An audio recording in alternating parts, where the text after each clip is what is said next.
Good morning, everyone. Happy Sunday. Well, looks like we've come to the end of Thanksgiving weekend, but certainly not the end of what's going on. Hopefully, everybody did some of their, Christmas shopping, Christmas decorating, or whatever, which is kind of traditional for done this weekend. So, but, you know, tonight's the gathering, and a lot of you have expressed excitement about it, as well as myself, as well as a lot of the participants in it tonight are anxiously awaiting to all of us to get together and do something here. So kind of like I say, as you got your Christmas decorating done or your Christmas shopping done, I want you to think about this.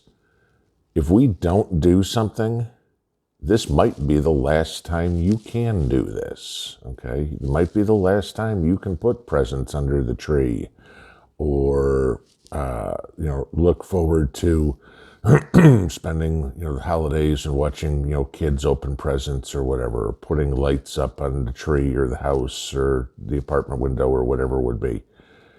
Because with everything going on in the world and the total control that is trying to be taken by, let's just leave it at the powers that be, this could possibly be your last Christmas.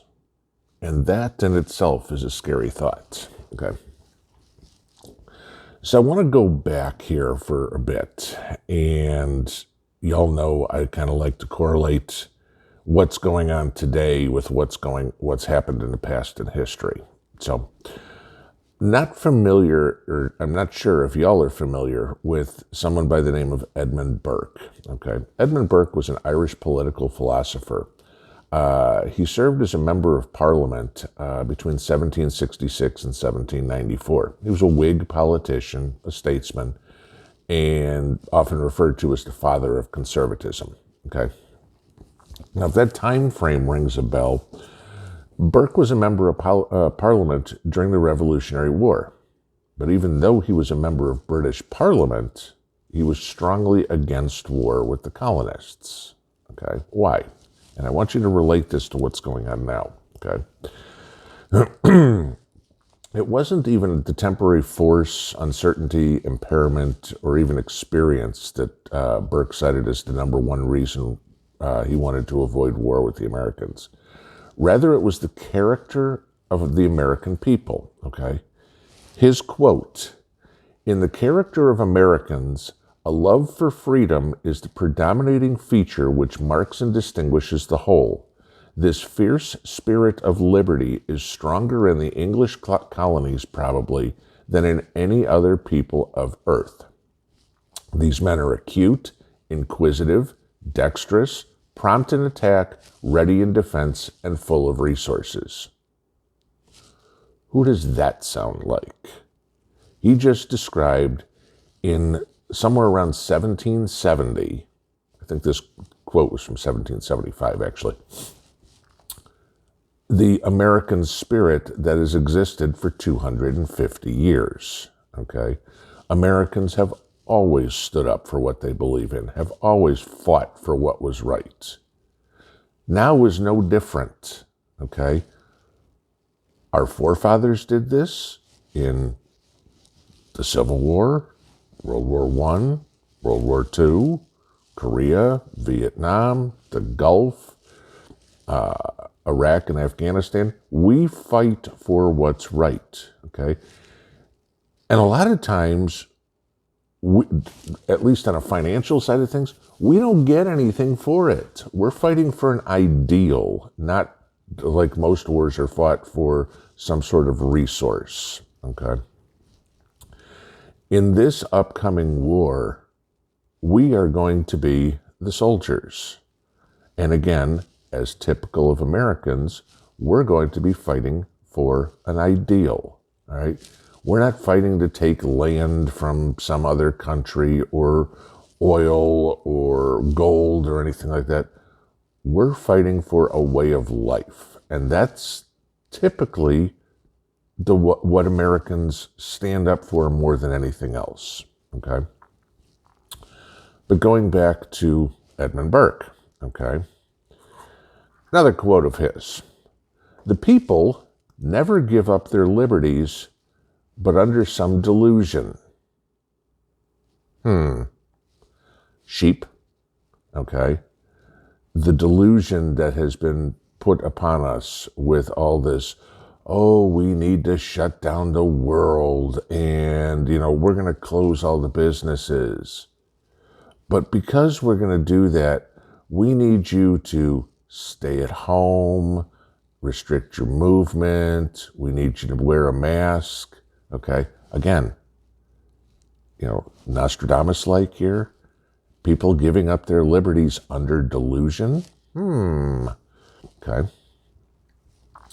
Another quote. People crushed by law have no hopes but from power. If the laws are their enemies, they will be enemies to the laws. And those who have much to hope and nothing to lose will always be dangerous. I hope the NWO, the World Economic Forum, Black Lives Matter, Antifa, U.S. government, all understand this, because they can push and they can push, but eventually you get to a breaking point. And the American people are to that breaking point. We're already seeing all over the country and in Canada, from what I've seen so far, defiance from all these laws, okay? We all joke about the turkey funerals that we had the other day so we could have more people come to our house for Thanksgiving. Prepper Now put up a great video yesterday about a church in Los Angeles where the pastor of a church deemed his church a strip club and did a great little piece. If you haven't seen Prepper Now's video yesterday, you got to go watch it. Okay. Just so he could have more people in his church. And I mean, again, you talk about stupidity, okay? You can't have people over for Thanksgiving, but you can for a funeral. You can't have churches open, but you can't have strip clubs open. I mean, come on, let's talk about common sense, people.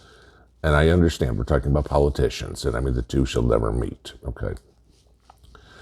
These are kind of funny little things that are being done, but, as we've all heard, comedy is the closest thing to reality that you can get, because comedy is the one place where people actually have to think, and it's like, oh, that makes sense. And so now you start getting into, think of any comics you've ever watched or whatever, how close it comes to reality. I want to say it was Kevin Hart, I'm not sure. But he made a joke one time saying, about gun rights. He says, they're not going to restrict your gun rights. They can't do anything like that. Yada, yada, yada. They're going to restrict your bullets. Gee, does that sound reminiscent? I don't remember the exact quote or how he put it, but it was something along those lines. Okay, but sidebar. Okay. So another quote from Edmund Burke.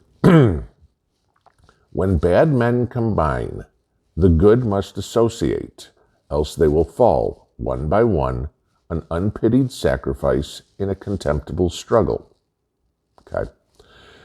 This is what we're starting to see. This is the point of the gathering tonight. Okay? The good must associate.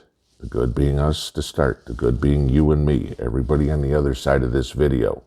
Okay? We all need to get together and do something. Otherwise, as Edmund Burke put 250 years ago, else they will fall one by one, okay? And if you use another adage, there's strength in numbers. There's more of us than there are of them, okay? The whole World Economic Forum or something like that, nobody asked them to do this. Nobody gave them the right to do this, The European population, the American population, the Australian population, the South American, the Central American, Canadian, whatever you want to do. Nobody said, hey, can you come save us? Nobody asked for this, okay? So they have no more right to do this than I do to go walk into my neighbor's house and say, I'm just going to take a couple eggs and make breakfast. They have no authority whatsoever. Yet politicians, for some reason, are all bowing down like, this is, this organization is the second coming of the Last Supper. And that's not reasonable, okay? So we have to stand up in numbers to oppose this in regards to preserving our way of life, okay? Because as Edmund Burke's quote that you probably do know, if you had never heard of him, the only thing necessary for evil to triumph is for good men to do nothing. And I'll tell you, folks, I think by now you know me. I'm certainly not one to do nothing. I hope you aren't too. We'll let you know how tonight goes here in the next day or so. But get ready, folks. Start thinking about what you're capable of doing, what you're willing to do, because we're going to have a whole bunch of ideas for you guys. All right. Have a great Sunday afternoon, folks. Pinball out.